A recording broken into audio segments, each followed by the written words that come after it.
মধ্যপ্রাচ্যে উত্তেজনার আগুনে নতুন ঘি ঢালল ইসরায়েল। সরাসরি ইঙ্গিত দিল ইরানের সর্বোচ্চ ধর্মীয় নেতা আয়াতুল্লাহ আলী খামেনির ওপর হামলার। আল জাজিরা ও ওয়াল স্ট্রিট জার্নালকে দেওয়া সাক্ষাৎকারে ইসরায়েলি সেনাবাহিনীর এক কর্মকর্তা বিস্ফোরক মন্তব্যে বলেন, খামেনিকেও লক্ষ্যবস্তু করা হতে পারে, এটা কোনোভাবেই উড়িয়ে দেওয়া যায় না।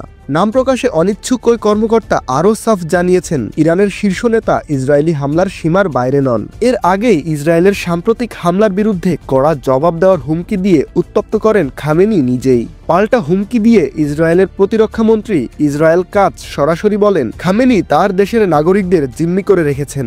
ইসরায়েলের নাগরিকদের যদি কোনো ক্ষতি হয় তাহলে ইরানকে চড়া মূল্য দিতে হবে, তেহরান জ্বলবে।